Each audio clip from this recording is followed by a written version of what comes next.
This is Nicole Whitlock with eCom Sellers Academy, and we are going to get started with Retail Arbitrage Part 2. So Renata Darden and I are actually teaching this class. She will be joining us shortly. We want to welcome you to Retail Arbitrage Part 2. There is a lot of stuff to cover. We're probably going to talk a little fast. I apologize for that. But let's go ahead and get started. And she'll probably be joining us in just a second. Okay, so the first workshop we covered was Retail Arbitrage Part 1. So if you purchase the Retail Arbitrage Training Workshop, we will actually come back and we will give you the recording to Retail Arbitrage Workshop number 1. This is Part 2. I am Nicole Whitlock. I am the founder and creator of eCom Sellers LLC. Also the creator of eCom Sellers Academy, Summit, Q4 Summit, Mastery, all of those, eCom Men and eCom Mondays. And I've been selling since 2014. Actually, I've been selling a little bit longer than that because I used to host garage sales. And I have been selling offline since 2018. I'm a single mom with 2 special needs kids. And I use retail arbitrage and e-commerce to help cover my expenses. So my business partner, who is Renata Darden, who is my partner in crime today for today's training, she has been selling. She's the co-founder of eCom Sellers LLC, and she's been selling since 1999. Ever since she was a youngster. She also has 2 sons, and they are her why. They're the reason why she does what she does. And she absolutely 100% uses e-commerce to pay all of her bills. Okay. So from last week, what we covered was what is retail arbitrage. We went over the Amazon seller app. We explained how to read the app and how to review products on the app and also on Amazon.com and in Seller Central. So we actually covered all 3, not just the app, but the seller app, but also your Seller Central and your back office. And then we also talked about how you can use Amazon.com to also do research for your retail arbitrage. And then we discussed some early retail arbitrage strategies. Okay. So we're going to continue with some of those strategies, and I'm going to cover this until Ms. Renata gets here. But for retail arbitrage, we do want you to be very strategic in what you order, what you place. And she may come back and recover this, but you want to work on placing your orders, like whatever you're going to buy, plan out your driving route for sure. Figure out what stores you're going to go to before you get on the road. And that is a big deal. Also figure out, like, I always take extra phones. I have 4 phones on me. I make sure I have on comfortable shoes. I know how long I'm going to be out. So bring multiple phones or bring a charger, whatever you need if you're going to be outsourcing for a period of time. And if you're planning on using any like cashback coupons, gift cards, any of that stuff, bring those with you. If you need to, as you're going through the sourcing process of doing retail arbitrage, and again, this focuses on retail arbitrage, then you may need to, tweak your tweak your sourcing schedule. So let's say from time to time, like I try to make sure I have the same sourcing schedule. If I'm going out, on Mondays and Wednesdays or Tuesdays and Thursdays, I pretty much build a real schedule. But if for some reason something happens, you need to make adjustments because maybe a store is having a better sale. A perfect example would be, I know that certain foods and or vitamins go on sale on Wednesdays in some stores, and the sales are from Wednesday to Wednesday or Wednesday to Tuesday. So I might say, okay, I'm going to do all my retail arbitrage on Mondays and Wednesdays, or I'm going to do it on Tuesdays and Thursdays, but I may make a concerted effort to go in an extra day on Wednesday if I know that they're having an amazing sale. Like Sprouts is a great example of that. They have the additional 25% off of vitamins. And then you're going to spend whatever time you've allotted. We talked about building a real schedule last week. So whatever time you've allotted, make sure that you use that time for your sourcing. Make sure you source multiple locations. Don't just stick with one location. Don't just, if you need to, like if there's a hot selling item, what I always do is I always ask someone at that store if I cleared the shelf on that particular item, ask them to call other stores, or if you have the app like the Walmart app, you can use that Walmart app to find out what other stores around you have that same item. So you can go and source from there as well, especially when you're sourcing replenishables. And then make sure that you do start with your stores in your area so that you minimize your driving and your gas so that it makes it easy. And if you feel comfortable, shop late at night, because sometimes when the shelves are empty and they're putting stuff on the shelves, then you can sometimes just grab the entire box, which is always great. But it's another opportunity to clear the shelf on anything that they just put out before anybody else gets their hands on it. And then in addition to that, so when scanning, there's a couple of things to be aware of. Always check the subcategories for the item that you're scanning for. Again, we went through what it looks like to scan something, what you're looking for. We talked about some of the categories and how to figure out how many sellers are on there. But check the subcategories because it may have an amazing rank. When you first pull up an item, it's more than likely 99% of the time, it's going to pull up the item in the primary category and not the secondary. So if it's pulling it up in the primary category, then you may not be able to see it in the secondary categories. So you'll have to search for it. And if you have the Amazon.com app, you can actually see it in some of the other categories and see what the sales rank is. So that's the reason why I always recommend having both the seller and the buying app. And don't log into your buying app with your Amazon seller login. We talked about that last week. Check reviews for the items. You know, I've mentioned that I only sell things that have at least 4 stars or better, 4 to 5 stars. I don't sell things that have 3 stars. Most of the time. Now, there are a couple occasions where I will, if I go and look at the reviews, and we talked about that last week, if it makes sense, and I might sell that item, and then check for competition. See if there are other things that are similar. See what your competition, how many they have in stock, and then if you're going to sell this particular item, so see how many sellers are on it, and see how many they have in stock. Some of them you'll be able to see that. Some of them you may not. You can always put in like 99 if you're listing this particular item. You can put in 99 to see how many, it'll tell you how many they have if you're on the buyer app. But also in your store, if you're sourcing, see how many they have available. Again, use that strategy of contacting the other stores so that way you can enhance them to hold it for you. Maybe you can order it online and just do a store pickup. So it'll save you some time when sourcing. And then we always recommend the reverse sourcing. So reverse sourcing, we're going to get into that a little bit more, but you can use a reverse sourcing strategy. What are people already buying? Use that as one of your sources, the methods for how you're going to source inventory. So when you think about what are people already buying, what's already important to them, what's already moving, again, reverse sourcing, you can go ahead and buy the things that people are already buying, if they're already spending money on it. So an example would be like mashed potatoes, like instant mashed potatoes, believe it or not. They sell like crazy. They sell like crazy on Amazon. They sell like crazy on Walmart, and people are buying them like crazy. So you can get them with a great price, with a coupon. Go ahead and do that. But you would, when you go and look up, if you do some research before you go out to the store, you'll be able to see that the instant mashed potatoes are already moving. They're already selling. Replenishables are always, always, always, always, always, always a great way to make money, especially right now. Things that you have to buy every single month or week or every 2 weeks, other people have to buy. So when you're putting things in your cart, be thinking about or glancing over at other people's cart. If you're going to go do your regular shopping, see what everybody else is putting in their cart, because those things are already moving for sure. And it's not just in the grocery aisle, it's some of the other stuff, in addition to like your basics, toilet paper and paper towels. I'm talking about other stuff that people might be buying. They might be buying toothpaste, so they might be buying a toothbrush, once every 3 months, or they may be buying deodorant or things like that, things that they need anyway that they're going to run out of if they're at home, because we're in the middle of COVID-19.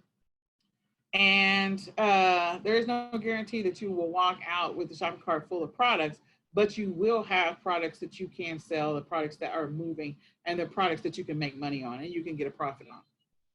So I'm going to talk briefly about restricted categories and restricted brands. So restricted categories and brands, Right now, you know, Amazon, we're using Amazon as our primary for this discussion for retail arbitrage. You can do retail arbitrage on eBay as well. You can list things on eBay to sell. I've always told the story of how I used to sell cereal all the time on eBay. But in any case, there's some restricted categories that are on Amazon's platform. And there's not a lot of them. The majority of the categories are wide open. Now, there might be subcategories or secondary categories where they have restrictions, or they might have restrictions on specific brands. But the majority of the categories that are on Amazon.com are wide open. And we'll send you this hyperlink so you can take a look at that. So the restricted ones are automotives and power sports, collectible coins, music, sports collectibles, videos, DVDs, and watches. Those are the restricted. Now, some of the secondary categories in health and personal care, or some of the other ones, some of those secondary categories do have some either restrictions on the secondary category, or they may have a restriction on a brand. And right now, of course, there's going to be some restrictions or limitations on essential items. So be mindful of all of that. Be mindful of the restricted, those restricted items. We did have the eBay, but I didn't put the hyperlink there, so we'll make sure we email that to you, because eBay does have some restrictions. They don't have as many as Amazon, but they do have some restrictions and guidelines. So we want to encourage you to request approval as you go through the scanning process. Again, we walk through scanning, so you'll be able to go through that video again and see what we talked about with scanning. We provided some screenshots. And so when you scan something, you will know immediately whether or not you can or cannot sell that item. And if you cannot sell it, if you're using your seller app, if you're out and about, you can click on request approval and see what happens. Now, the more consistent you are and your selling and shipping and responding to customers and have a great seller metrics, then the higher the probability that Amazon will start the process of auto approving you for specific subcategories and or specific brands. So take advantage of that when the opportunity presents itself. Don't just go to the store and scan and go, oh, I can't sell it, so I just forget about it. No, scan and request approval. All they can do is say no. And if they say no, then put it on your calendar to come back in 3 to 6 months and reapply for that specific brand or category. In addition to that, you can submit a request that says, you can submit a request to remove that original request. So when they ask you to upload the receipt for something, or the invoice or the order or whatever it happens to be, you can upload a request that says remove my request for this particular category. And that's another way to get that cleared out, so you're going to reapply again after you have more consistency. But consistency is one of the keys to getting auto approved. And it's one of the easiest ways to, again, expand what you're doing. So the more consistent you are, the easier it's going to be for you to get approved. So this is a sales rank chart. And the thing that you need to know is that lower the sales rank, the faster the item is selling. So the lower, the better. And you'll see that the top 1% of the sales rank for some of these categories, you know, it fluctuates from looking at appliances at 5,740 to going to pet supplies at 45,000. Like, that's a huge range. But what it is you're taking the top 1% of that sales, the total items in that category, and you're looking at the top 1%. The lower the rank, the faster the item is selling. So if you're going to sell some things that are in pet supplies, again, anything that's below 45,000, there's a high probability that those items are going to sell within 3 to 6 months or less. There's a lot of things that are moving where it's at a rank of 20,000 and it sells same day. Because again, there are more buyers right now online on Amazon than there have been historically. So because there are more buyers, things are moving so much faster. Things are moving so much quicker.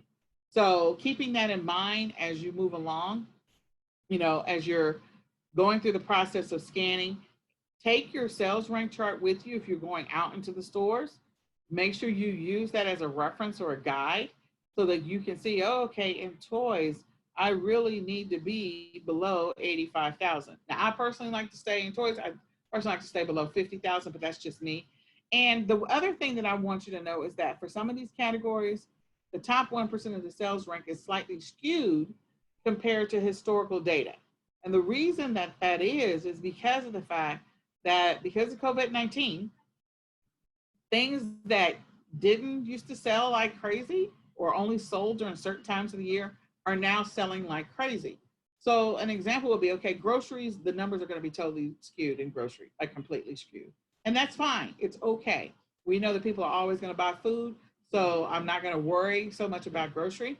But if I look at a category where school supplies might be sitting in, so the category for that, the sales rank for that might be a little off because when COVID-19 hit in March, there was a bunch of kids that had their backpacks and their school supplies in their locker at their desk at school. So parents were instructed that you're now going to be teaching your child from home, and everything that that child had available to them is at the school. They don't have it at home. So when people started ordering school supplies, so school supplies and office supplies and things like that, people had to start working from home. So office supplies, all of those things, the numbers are skewed right now because of the fact that this is a category that doesn't normally sell during that time of the year. Office supplies and school supplies, they spike when it's time for back to school. They don't normally spike in March. And so that was an anomaly. And again, what it's going to look like, what it's going to level off at in the next 12 months, we'll see. 12 to 18 months, we'll see. But again, that's an example of the numbers being slightly off. Okay, so we encourage you to stay in the top 1% of the sales rank. That's where we recommend that you stay. And again, we have the sales rank chart that we'll share with you. And 1% is going to help you get your return on your investment much quicker. And it'll help you to make money much faster. So I don't know what your situation is, but if you stay in the top 1% of the sales rank, if possible, the 3% is okay, 2% is okay, but if you can stay in the 1%, there's a high probability that your items are going to sell within 90 days to 6 months or less if you stay in that sales rank. That doesn't mean that the price on it might not drop, and so you may have to wait out longer to get it for the price that you want.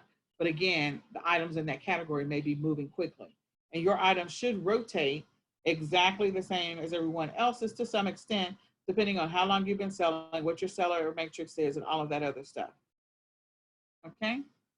The other thing is we talked about reverse sourcing earlier. One of the best ways and easiest ways to find some of the items that are already moving, already selling is just to do a Google search on Amazon bestsellers or Amazon top 100.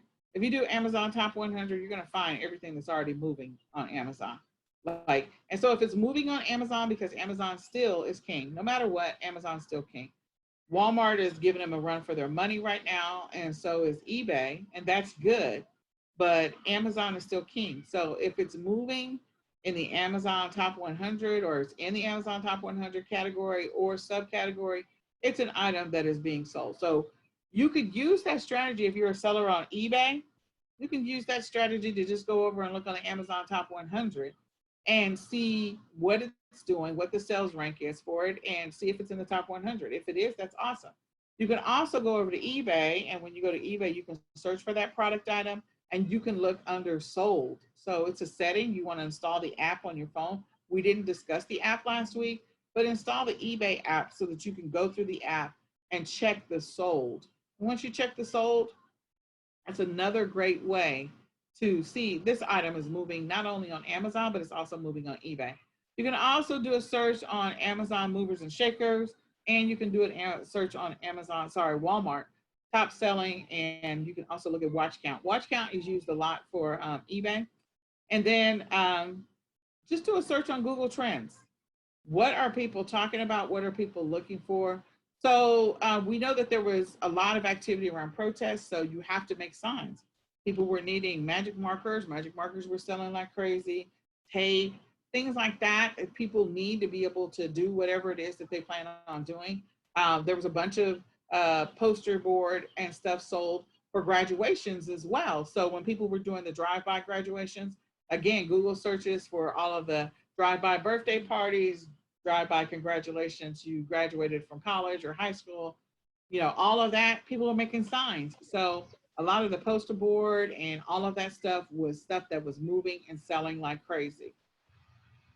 So pay attention to Google Trends. All you have to do is just do a search, do trends.google.com, and you can go through that and see what is moving. They'll have news and they'll have other stuff, but you can kind of see what's going to be the hot trend. Another idea is to use some of that to come up with product sourcing ideas. So back in the day when we first started selling, one of the things we use is like the award shows, like the music award shows and the movie award shows and the TV um, um, late night, whatever award shows. And if somebody wore a specific thing, whether it was a specific clutch, they had a clutch in their hand, or they had specific earrings, or a headband, or sunglasses.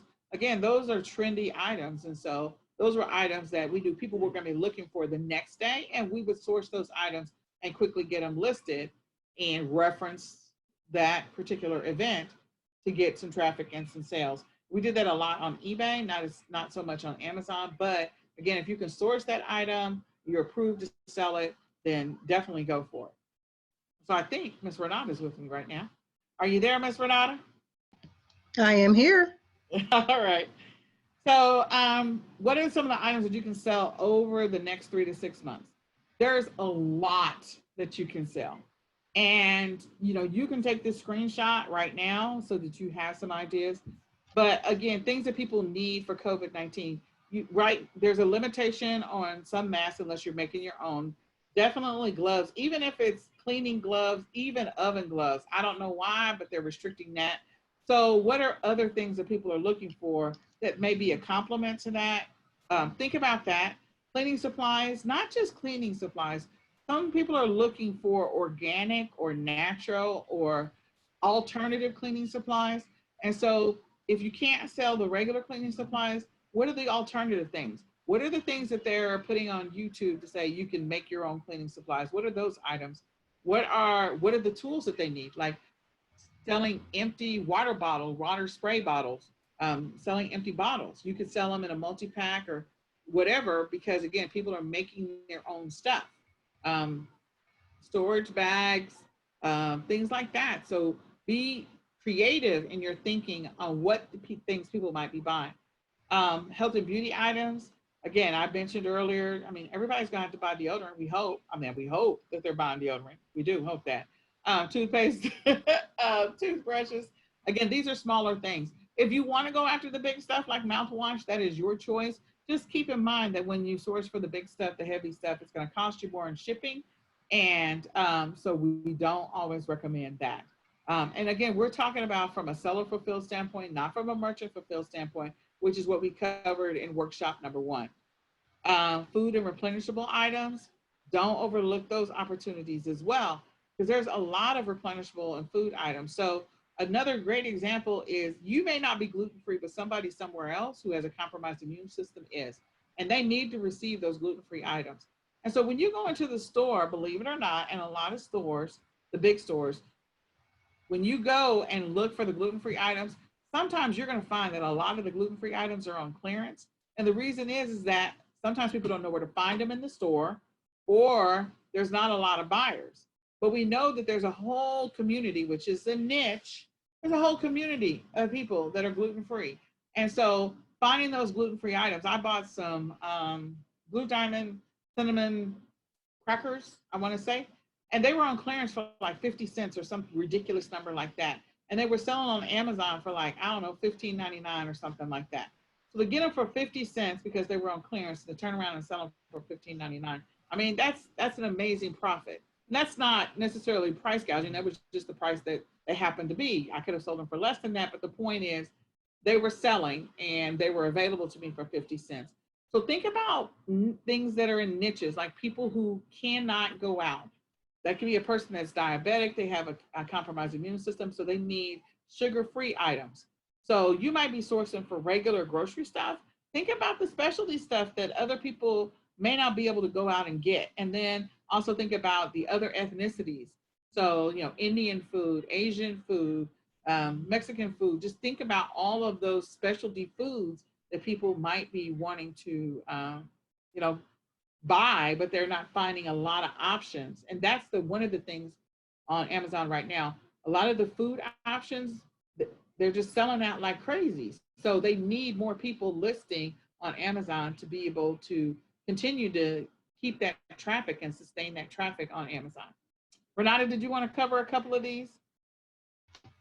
You go right ahead. When you mentioned the food items, I just wanted to say that there are a lot of things that are out there, and as you see them getting marked down, as Nicole just said, keep in mind not just the different communities and different ethnicities or whatever, but just keep in mind that there are people that live in places that may be more remote where they can't necessarily get to a grocery store on a regular basis. And so you are actually serving a need when you're putting these items up. People need to get to their groceries. And if they don't have a Walmart right down the street, there's a lot of more rural areas that don't have a Walmart right down the street. And so they depend on us third-party sellers to have the items that they need in stock and available for them to view online. Absolutely. And the health and beauty and food is just, one example, but those are very, very important in this period that we're in right now. Yep. And especially for seniors as well. Like there's a lot of seniors that can't get out and they have learned how to get online. There's a boatload of seniors that now have learned how to get online, and it's fun and it's funny. And for some of those videos that we've all seen, but in any case, this is great for them because now they don't have to go out. They don't have to feel compelled to go out and shop if they don't feel comfortable doing so. And there's other ways in which they can get their food, but again, they can place their orders online and have it shipped to them. So there's so many things that we could source for right now. Again, this is an extensive list. Learning activities, things that are going to help kids not regress over the summer, that's going to keep them engaged over the summer, things that are going to allow them to be outside and do outside activities, whether it's tennis, whether it's golf, whether it's, and I'm talking about just something you can put in your backyard, like the play golf kits and the tennis and badminton and all that other stuff, water, anything that has to do with water. Just get the kids outside, chalk, all of those things, and then learning activities for them to do, because again, we don't know what school's going to look like next year. Gardening and lawn, some people are growing their own gardens, so they need all of the supply stuff. So again, I'm not talking about, if you want to source for the big stuff, meaning the actual, like the pots and the plants and the big stands and all of that stuff, you can source for that if you want to. But again, depending on the size, the bigger it is, the heavier it is, the more it's going to cost in store and weight and shipping. So I always try to go for what are the accessories that people are going to need. So they need the little hand rake thing. They need the little hand shovel. They need the little knee pads. They need the little gloves. Those are all small things. And all four of those that I just mentioned go great in a bundle because again, you're traditionally, if you're doing any level of gardening or if you're trying to plant your own vegetable garden for the first time, then again, these are things you're going to need. Fall activities, anything that you're going to want to do outside in the fall. Again, it's all right now. The theme is outdoor entertaining, outdoor activities, because people have been stuck in their house. They have cabin fever. A great example of that is Walmart is converting their parking lot into drive-ins. I think they said 300 parking lots across the US into drive-ins the rest of the summer. So I don't know, that's going to be interesting when that happens. But you have to Google it, it's in the news. But the point is, people want to get outside. So what are the things that you need if you're going to go to the drive-in? The other things are air purifiers and filters. These are things that people need. So you don't have to be talking about a big air purifier or filter. You could be talking about something small. It could be those personal handheld that you put around your neck. It could be something that's a desktop thing, and you could be selling those air purifiers or you could be selling the filters, especially the ones with the UV light, because that's going to kill the germs. So think about how you can serve that community. We already talked about, spray bottles and cleaning supplies, back to school, back to school, back to school. Regardless of whether the kids are actually going to school or going to be homeschooled, you're going to need stuff. You're going to need paper, you're going to need pens, you're going to need whatever. And if your kid brought home their backpack, or they didn't bring it home, the school said you can come get your stuff at the end of last school year. And so if you still have a boatload of supplies, then you maybe are only going to buy 50% of what you would have bought in this time, because you don't know if your child's going to be in a hybrid situation where they're going to school part of the day or 2 days a week and then staying home and learning for 2 days a week. Like, you don't know what it's going to look like. So each school district, they're going to make their decisions based off of what the Board of Education has said. So school supplies are still going to sell. You may not sell as many back to school clothes because the kids are going to grow. So you still have to sell some clothes, but there might not be as many back to school clothes because the kids are not necessarily always leaving the house. Possibly, again, we'll see what it looks like. But I would get into the back to school game right now and anything that's going to help them prep. So kids are going to have to potentially have masks. Kids are going to need hand sanitizer. Kids are going to need some of these things to keep themselves safe, things that they can wipe down the outside of their backpack or their desk or whatever. So be thinking about those products you can sell. Anything that's baby or pet will always sell. Exercise and fitness, again, light fitness equipment. We're not talking about the heavy stuff. Think about the elastic stretch bands, the gloves, the knee pads, that kind of stuff, the hand grippers. What are some of the things that people can use to stay in shape? And then don't overlook some of the things that come with exercise videos. Maybe that's a bundle that you can put together where you include the bands and all the other stuff and the exercise video. Then some of the things are not going to change over the 3 months. So there's still, hurricane season is still coming. I mean, you can't do anything about that. It's still going to happen. It doesn't care about COVID-19. And Labor Day is still coming. There's going to still be, I think, President's Day is in February. So is a Veterans Day is in November. And then you have Thanksgiving, you have Halloween, Thanksgiving, and Christmas. So again, all of those holidays are still going to arrive. What are the things that you could be selling, sourcing, or providing? And then we talked about, there's a boatload of activities here. The things I want to hone in on, people are cooking. They're cooking a lot more. They're still eating out some, but they're cooking a lot. They want to do outdoor entertaining, and they want to get away. So some people are doing camping and or Airbnb kind of situations, or glamping. So what are the products? What are the things that people need if they're going to go on a quasi or semi vacation? What are those things? Then electronics, again, kids are going to be going back to school, or maybe not, we don't know. But laptops, iPads, Chromebooks. So maybe you don't sell those things. Maybe you sell the accessories. Maybe you sell the cords. Maybe you sell the protector around it. Maybe you sell some of those things. So if you don't want to sell the electronics, sell some of the stuff that goes with the electronics. And then home improvement, people have been working in their houses like crazy people. So again, don't overlook that opportunity to sell some home improvement. Okay. Nicole, just go back for 1 second. The thing I want people to really hone in on is that she mentioned it a few times, but this is a very long list. So for people that like to say, I can't find anything to source, Nicole's just giving you a great starter list of things that you can go out and look for, find, source, reverse source, all of those things.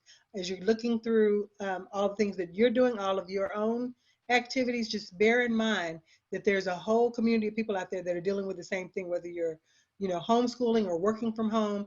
There's a whole lot of people that are going through the same thing. So this is a great list. Print it off, keep it, put it up over your desk so that you have an idea, that just the idea that there are always things you can be sourcing for. This is giving you an outlook for the next 3 to 6 months, but you need to always be looking ahead when you're doing this. The other thing is, when you go into the stores, they're giving you the ideas right there. When you walk in and you see things on the end caps, when you see that the merchandise is being clearanced out for new merchandise, they'll give you an idea of what it is that you need to start selling.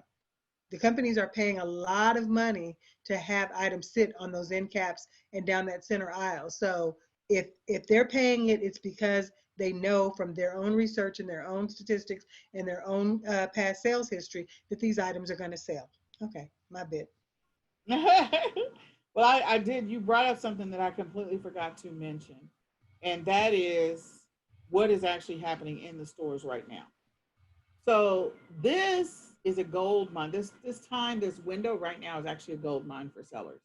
And the reason I say that is because you have to think what has happened over the last 3 months. There were parts of the store that was being neglected, completely neglected, and or only got a very little foot traffic because of COVID-19. So because it only got very little foot traffic, then those other areas of the store where they were expecting some of this stuff should have sold already, some of the stuff should be gone, some of the stuff we should have already run out of, and this space would be open because we have another shipment of other stuff coming in. Remember, retail stores like Walmart and Target, they buy their inventory 18 months in advance. So they already knew what they were buying to put on the shelves January of 2021. They've already ordered it. They've already paid for it, or they've already placed their orders and it's on its way. So they don't have to do a bunch of extra work. They just have to make sure that they're staying ahead of that 15 to 18 month curve. So when that inventory came in and their stuff's still sitting on the shelf and it should have been gone because it traditionally would have been, they're like, okay, now what do we do? So what they're doing is they're putting a boatload of stuff on clearance. I mean, a lot of stuff that would traditionally not be on clearance. Like summer clothes are on clearance right now because summer clothes should have sold out, and they got all of these back to school clothes coming in, and they got nowhere to put them. So they're putting summer on clearance right now because they would have traditionally already sold already. So I want you to think about that. That means that you could buy a boatload of summer clothes right now and sell them next year because they have to mark them down to get them out of the way, to get people to even come to those other parts of the store so that they could put the back to school out that they had already ordered, not because they want to put back to school out, because nobody knows what's going to happen with back to school, but because they had already ordered it and it had arrived on time. So be thinking about that. What does that mean for every single store? When you think about Home Depot, what would they have already ordered around this time of the year and should have already been cleared out, and it was already coming, something else was coming in that spot?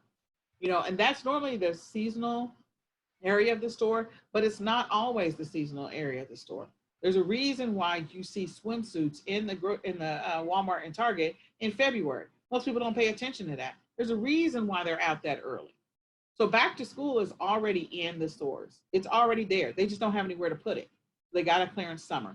They got to clearance summer shoes. They got to clearance all that stuff, summer towels. So this is an opportunity. If you have the capital that you can invest and you have the space in which to store it, this is your opportunity to make a boatload of money on summer stuff because fall has already been delivered to the store. And I can tell you, in September, the Christmas trees were already in the store on probably August the 15th. Christmas trees were already in the store. They're just waiting for the lawn and garden stuff to move out so that they can set up the Christmas trees right after Halloween. Again, when you spend time in the store, these are things you learn automatically. So this is a gold mine for retail arbitrageurs that are willing to go out or that have a strategy in which to acquire that inventory. So what is the action plan? This is your action step number 1 for the day. We talked about a lot of stuff. I covered a lot of stuff. Sorry about that. Didn't mean to do that. So one of the things that I mentioned, or we mentioned, me and Renata mentioned last week, is that this is you're going to be spending money all the time acquiring inventory because it's inventory in, inventory out, but it does require you to make it an investment every single week. So you were supposed to last week put together your budget or your strategy, your financial investment strategy plan. If you did not put it together, you need to put it together today or now. How much money do you have available to spend every single week without fail consistently in your business? You are priming the pump. So if you're getting started today for the first time, you just need to keep investing and keep investing. And I would say you need to be prepared to invest for 3 to 6 months without pulling any money out. That is what I recommend, but you don't have to do that. You don't have to, but I recommend it because again, it's going to allow you to scale faster if you do it that way. The other thing is we recommend that you source everywhere. We're not going to tell you to source at any one specific store. We're going to tell you to go everywhere. And we're going to recommend that you reverse source. So you need to do that research. Go look at the Amazon Top 100. Go look at the Amazon bestsellers. Go look at the news ads for Walmart and for Target and for the grocery stores. What's in the news ads? There's a reason why it's in the ad. It's because it's a hot seller. So therefore, can you sell that item? Can you source it? And if you can place the order and go pick it up. That's another strategy you can employ. So sign up for the store newsletters, sign up for their store coupons, all of that other stuff. If you don't have any capital, we talked about this last week, but find things around your house to get started if you don't have any capital. That's another way to source to get started, and then take 100% of that money and reinvest it, 100% of it, into inventory. So if you're selling stuff that's been sitting in your attic, your garage, in your closet, still got tags on it, maybe under your bed, maybe it's underneath the exercise bike that you haven't even got on, then again, list it. You can list it on other platforms. You can list it on Mercari, Poshmark, list it on Facebook Marketplace, Facebook Garage Sales. Craigslist is still available. It got weird, but it's still available. So list it on another platform. If you make things, list it on Etsy. But get the stuff listed so you can start to get some money coming in, some recurring income coming in. Is there anything you want to add to that, Renata? Just your recommendation at the very top is source everywhere. And to Nicole's point she just made, list everywhere. If you've got items and you put them up in multiple places, you have more chances for your items to sell. So source everywhere, but also remember when you get those items in and you're trying to figure out how to get them organized and where to put them, that source everywhere is only part of it. Listing everywhere is how you're going to get them out of your door. Absolutely. Absolutely. Okay, so next, so sourcing in the middle of COVID-19. We know that this is applicable. We don't know how long, I don't know. But we wanted to at least address it. So you have people that don't want to do retail arbitrage, and that's okay. If you don't want to, you don't have to. There's other ways. We have the online arbitrage that's happening next week, and you can attend that instead, and maybe you want to implement some of those strategies. But if you're going to go out, we just first want to say we recommend following the CDC guidelines. With that being said, there's some ways in which you can do retail arbitrage and minimize your exposure.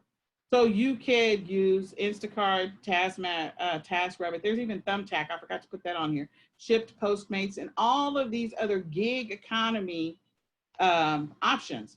So keep in mind, there's a boatload of people that have lost their jobs and they have now jumped into the gig economy world where they're doing gigs for the day in order to make some money. So you could be that person that helps them keep their lights on and keeps water coming out of their faucet because you're giving them a job or you're hiring them to do some stuff for you. So if you place the orders and you want somebody just to run through and go pick them all up for you, again, consider hiring, using these sources to be able to do that. That is an option. You can order online, do in-store pickup or delivery if they have delivery available to them. And again, sourcing everywhere means don't overlook like the CVS's and the Walgreens, and don't overlook, I've already mentioned Walmart and Target, but don't overlook your Dollar Trees, your Best Buys, your home improvement stores, your pet stores, your automotive stores. Like, don't overlook all of these other stores, specialty stores, food specialty stores like your Sprouts and your Trader Joe's. Like, don't overlook all of these options. And so you could place orders on some of them, but not all of them, and have it delivered. You could, if you decide you don't want to handle all that inventory in your house, we are not recommending at this time doing Amazon FBA. We're not. We have not been recommending Amazon FBA since March. So we recommend that you do merchant fulfilled or seller fulfilled, which is what we mentioned in session 1. So because of that, if you don't want to handle all that inventory, you don't want that in your house, you don't want to mess with it, you don't want to cap, then you need to go ahead and establish an account with a prep center and outsource that. So you can acquire the inventory, stick it in a box and send it to a prep center and let them deal with it. As long as you have it listed, and we'll talk about the scan and list method here in a second, but you could do that so that way you don't have to touch the inventory. You minimize your touching and handling and having your house cluttered if you don't want your house cluttered. You can hire a personal shopper, a permanent personal shopper. So you just place your orders or you do the research online and you send them out to go buy the stuff if you don't want to touch it, okay? Wearing a mask, wearing a gloves, using hand sanitizer, sanitizing your items.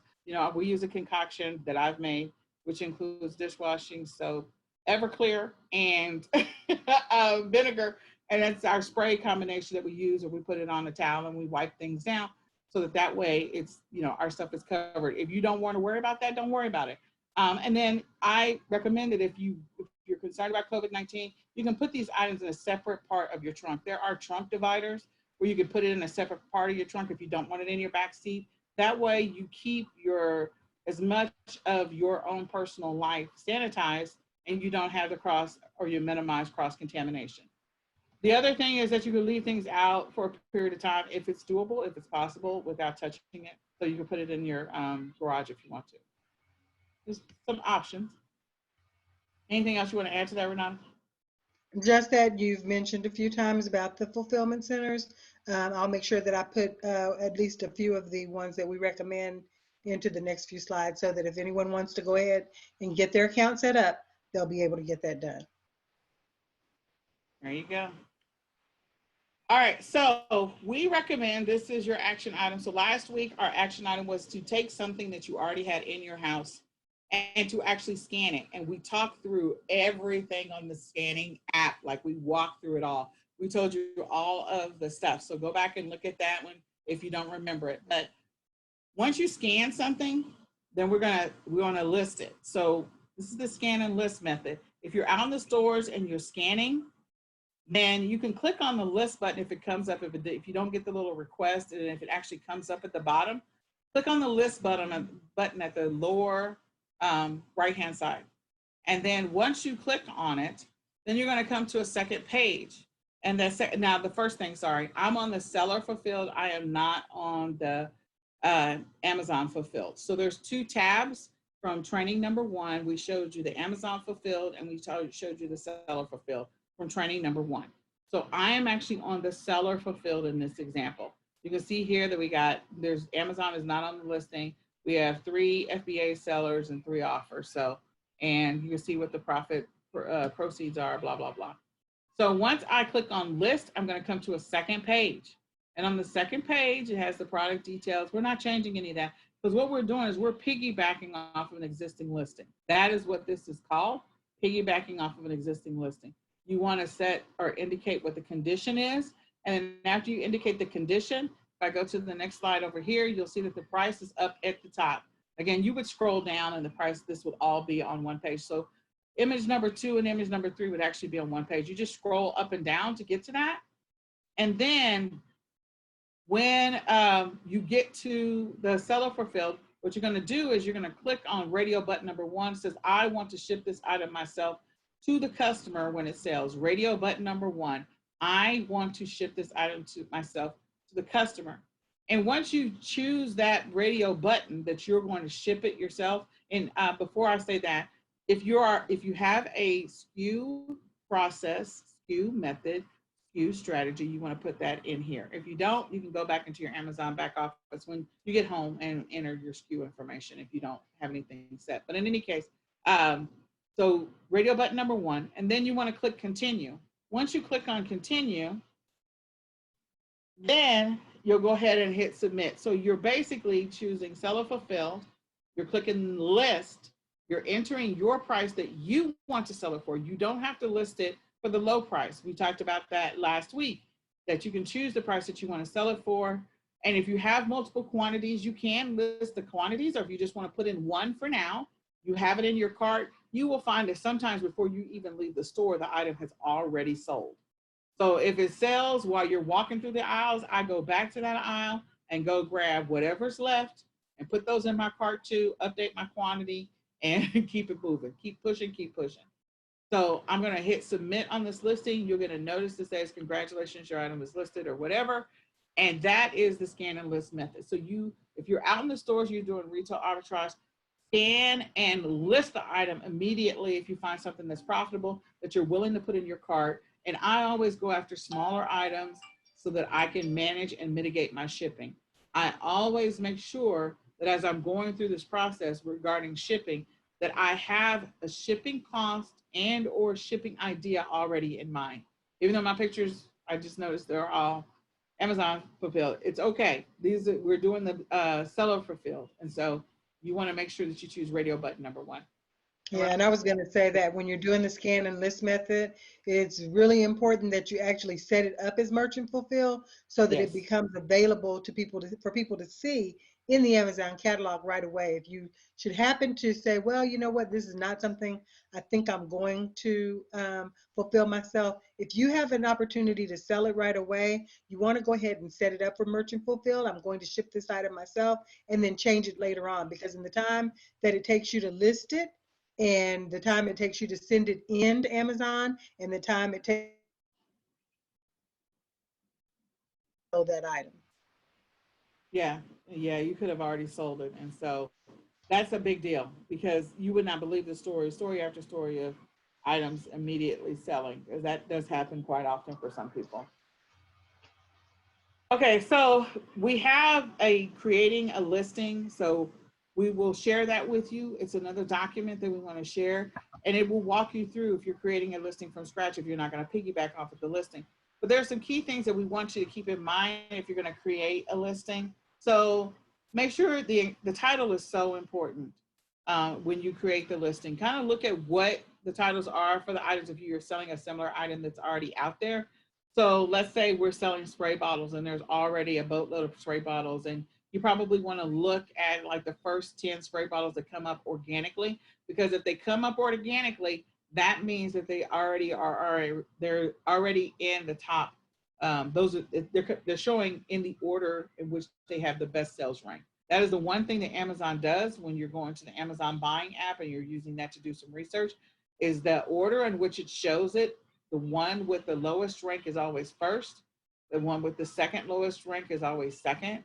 Third lowest rank is third. So they show you in the order. So look at the bottles, look at the titles that were used on those, get some ideas, but also use the keywords in which people are using to search for this item. Look at the listings before you begin the process of creating your listing.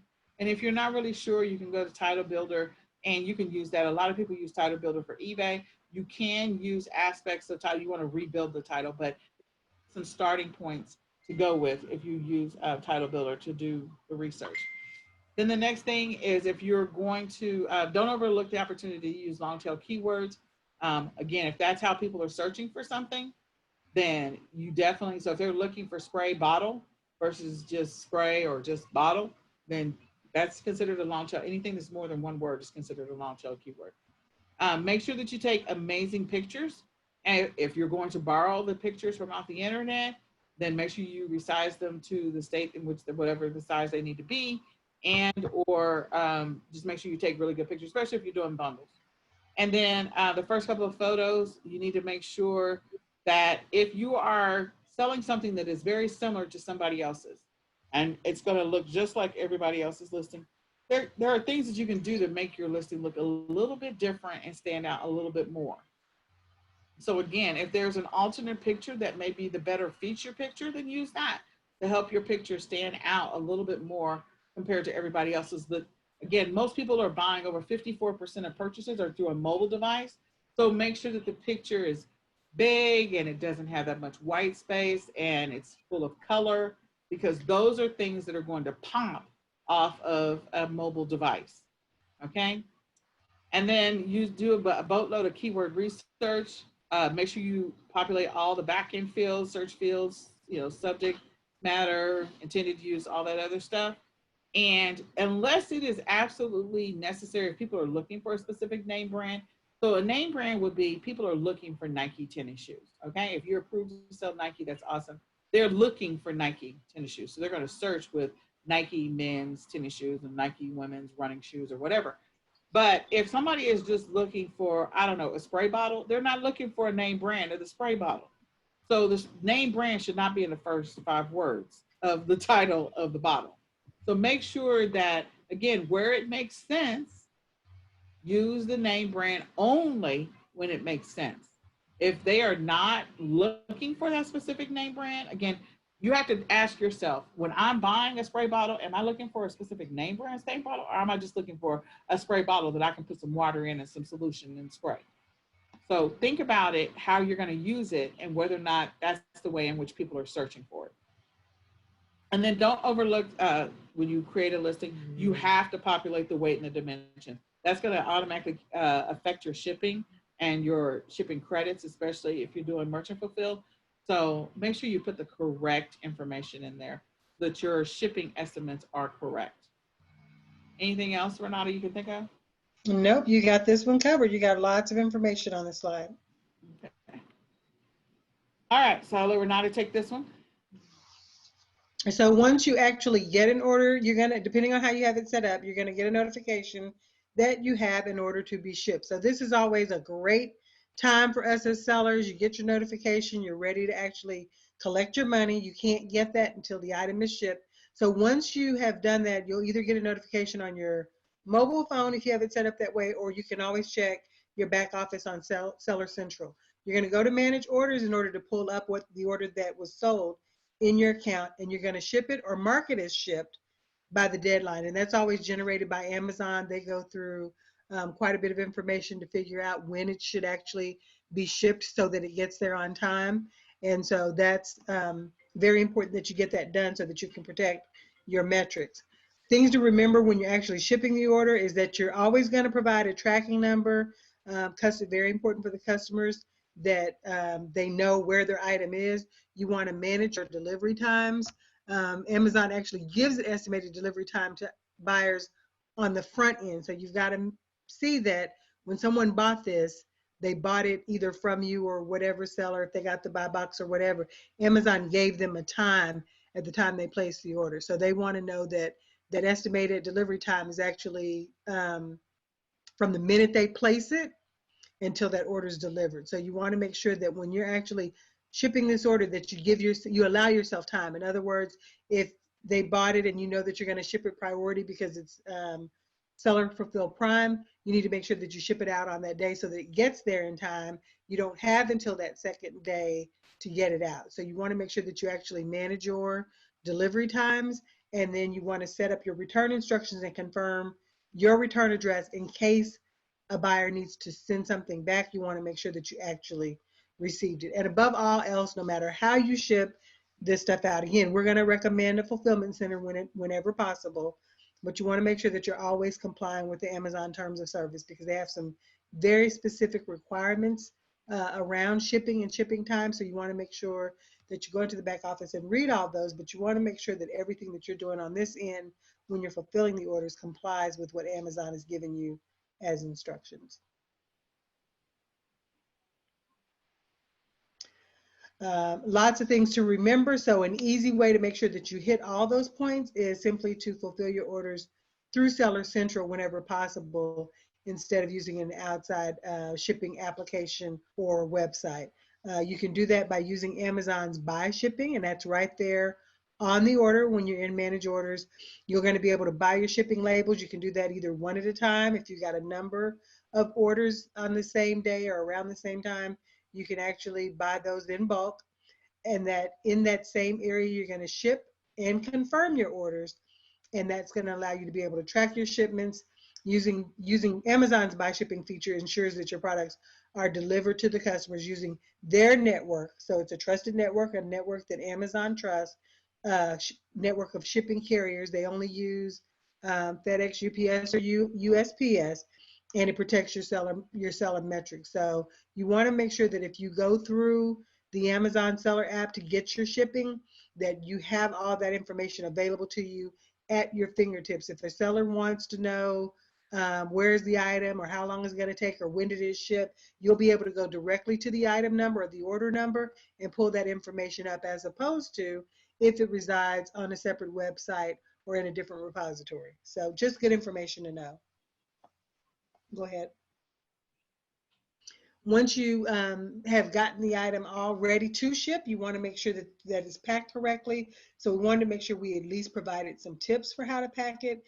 You don't want to get a box or an item, a container for the item that's way too big, because it'll move around too much and possibly damage the item, even if it's just, you know, the outside packaging. You want your item to arrive in good shape and intact. So if you get a container that's just a little bit larger than the item that you're shipping, you'll be able to cushion it just by putting some bubble wrap around the sides or some packing paper around the sides just to keep it from shifting around. So you'll be able to actually wrap it up in paper, foam, or packing peanuts, just to make sure that it doesn't have a lot of shifting space. When you get ready to tape it up, you want to use clear or brown packaging tape, especially if you're using a brown package, that's okay. And then you want to make sure that it's reinforced or paper tape, which is going to be a lot harder to rip or to come off of the box or container that you're shipping it in. All of this tape should be at least 2 inches wide to make sure that it's covering the seams. If you're shipping a heavier item, I always recommend 3-inch tape, just because you want to make sure that that box is securely, or whatever container you're shipping it in, is securely closed. You're going to tape the opening of the box as well as all of the seams and the edges. You don't want, you know, if it's a heavier item, you don't want it falling on the edge and then ripping the edge open. And you're going to clearly label it. And if you got an Amazon label, it'll clearly have your return address on there as well as the shipping address. And if you're reusing a box, Amazon has some very specific terms in the seller agreement, but you just want to make sure that if you are reusing a shipping box, one of the reasons I save all of my Amazon boxes is so I have a variety of sizes that I can ship things in. And as an Amazon customer, it just feels good to see the smiley face package when it comes to your doorstep. But if you are reusing a box that was used before, you want to make sure that your label covers up the previous address label, so none of that's showing, and that if there was any, if there were any previous markings as far as barcodes or anything like that, you can just make a single line through that so that it can't be scanned. Just a few tips for packaging, but very important that your item gets there intact and in good condition.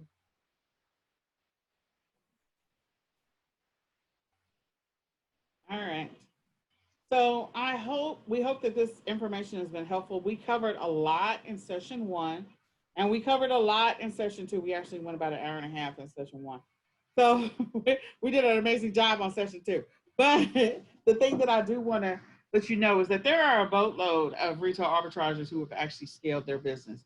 I mean, they are making a lot of money. And some of the strategies that they use, we're going to talk about them right now.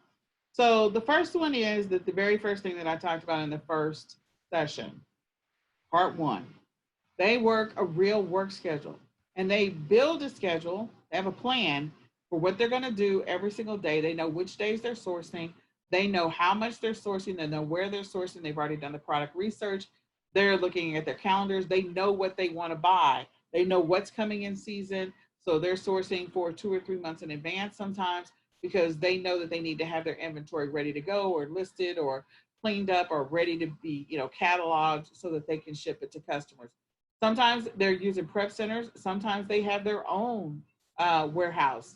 So again, people that are scaling and making big bucks, and when I'm talking about big bucks, we're talking about people that are getting payments from Amazon anywhere from $5, $10, $15, $25, $30,000 every 2 weeks in payouts from Amazon. And a lot of them are doing retail arbitrage. Now, can you, again, do retail arbitrage on any other platform? Absolutely.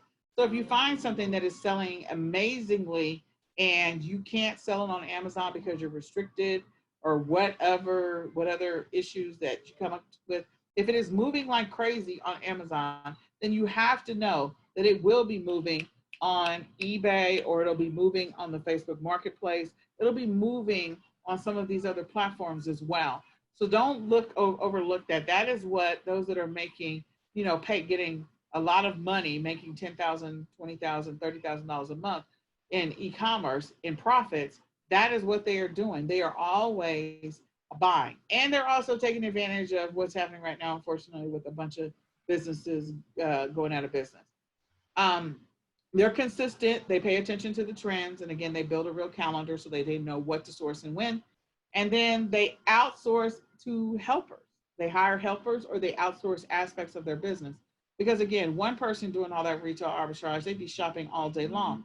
But if they can build a team or build a partnership of a few people, they actually can get more done. And then they pay those people an hourly wage, and they keep the majority of the profits for themselves. So again, they're also very organized. They try to make sure that their inventory is organized in such a way that they can find it when that item sells. So you can outsource to a prep center, or you can decide that you're going to do this yourself. And if you have kids at home, oh my gosh, this is that window to get your kids started in e-commerce. This is a great way to get them started. This is a great time to get them started. If you are comfortable with them touching inventory, they can do the cataloging for you. They can do the shipments for you. They could clean up the inventory when you acquire it from the store if it has labels on it. They could do those things. If you're going to create listings, they could be taking the pictures. So look at all of those opportunities, explore all those opportunities. If you don't want to spend any money hiring, but you have your kids at home, then keep them busy. That will keep them busy all day long. Get them excited about when things sell and the fact that they get to ship something out now. They do invest. When they first start off, they're investing anywhere from 3 to 6 months of the first amount of income that they get back into the business so they can scale, so that they're not pulling money out for a period of time when they first start. And then at that point, they have a standard operating procedure that they go through. So again, they've built a plan around their business and how they operate, how much inventory they acquire every single week and or every single month, how much money they're spending every single week and every single month. These are the habits that they display. So again, you starting off fresh, new, you're not going to be at this level. But with consistency and over time, you can get there. So these are things you need to be thinking about if retail arbitrage is going to be your thing. You need to know that this is a hard hustle. This is a hard hustle. It's going to require activity. So if you like moving, if you like going out and sourcing, if you like picking up inventory, if you like packaging inventory, then that's great for you. But if that is not your jam, and this is not the way you want to go, then maybe retail arbitrage is what you start with and you transition to something else. You sprinkle in a little bit of print on demand. You sprinkle in something else. You start looking at white label or private label. You start looking at drop shipping and you kind of sprinkle in the two of them combined.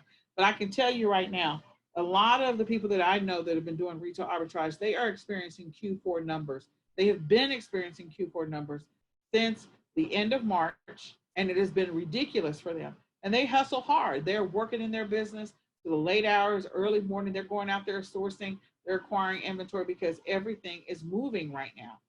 So again, it is possible to scale your business significantly with retail arbitrage, even on Amazon. So I would also recommend that you gradually increase your investment that you're making. So if you decide, okay, every single month I'm going to invest $5,000 in acquiring inventory. I'm not saying that you just start with today. As you scale over time, you keep scaling and scaling, you maybe get to a point where maybe I'm investing $1,000, then this month I'm going to invest $1,200, and then next month $1,460, and you get up to a place where you're investing, $2,000, $3,000, $4,000, $5,000 a month into your inventory. So you have to spend that money. You have to spend $5,000 to get back the return of whatever it happens to be, whether it's $10,000, $15,000, $20,000. So just keep that in mind. That and there are going to be times where you're not going to spend that much. Like I do a great job with bundles, so I could buy a bundle set that maybe I spent anywhere from $7 to $9, and I turn around and I flip it for 45 or 60.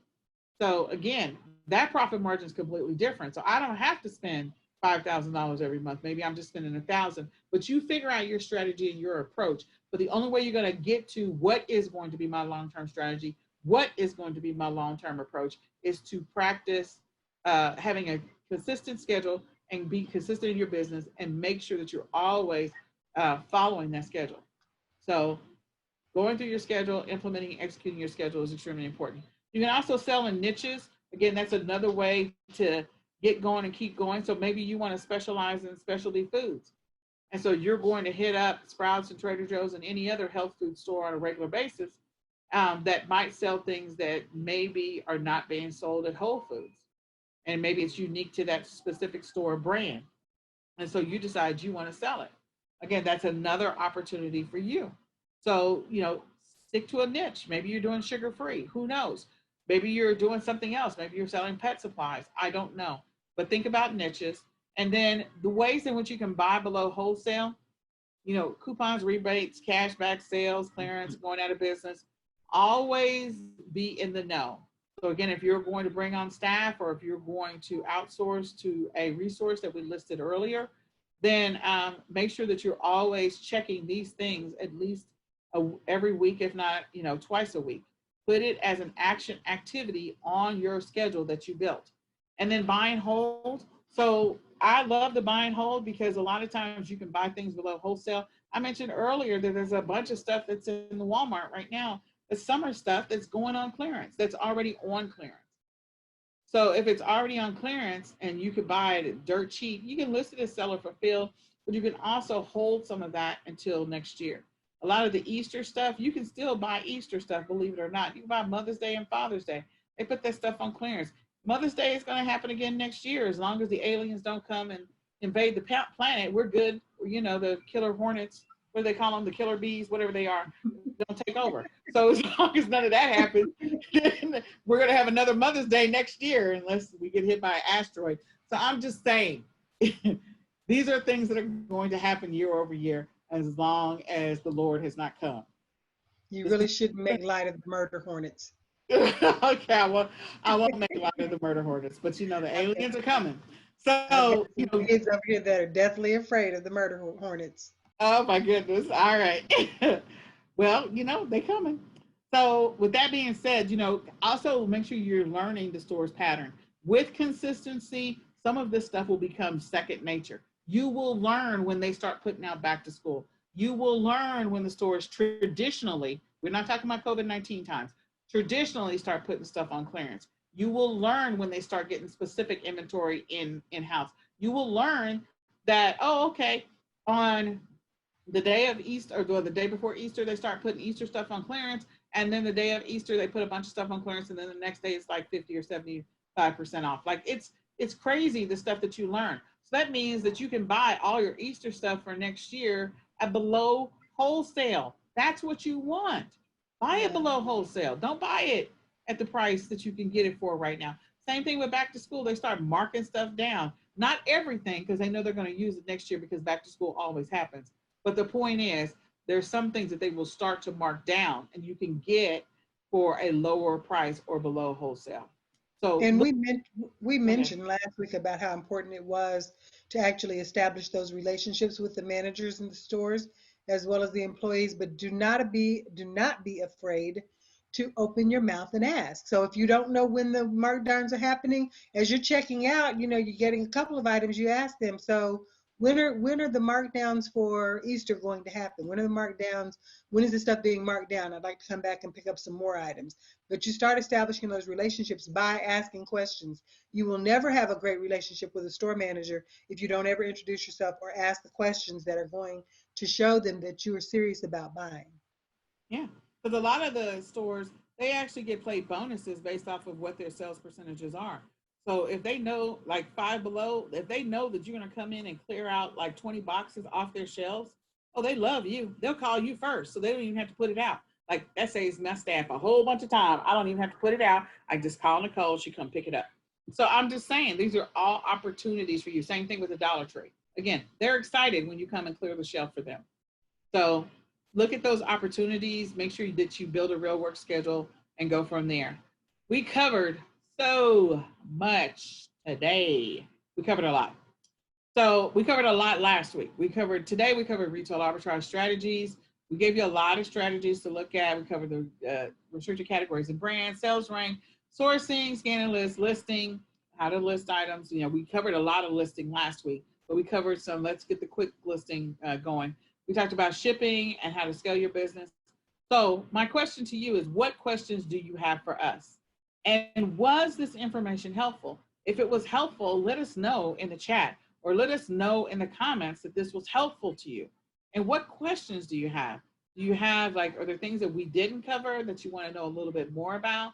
Let us know, because we definitely want to know what your questions are. And we want to know if this was a blessing to you and your business. Because our goal is always to be a blessing to people, to help people to make progress in their business and to move their business forward. So let us know in the comments or put it in the chat how you feel about this and what questions you have, so we can try to make sure that we address those questions and go from there.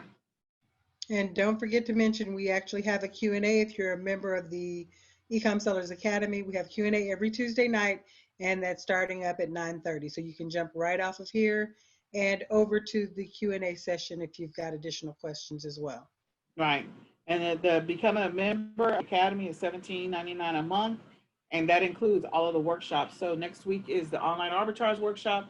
And so if you become an Academy member, you'll get the online workshop and any other workshops that we do in the Academy absolutely free. So I hope this was a blessing to you. I hope this was helpful to you in your business. Again, my name is Nicole Whitlock. My name is Renata Darden. That is Miss Renata Darden. So yeah, join the Academy. And we will see you again next week. We do the training every Tuesday live. And goodbye for now. Thanks for joining us.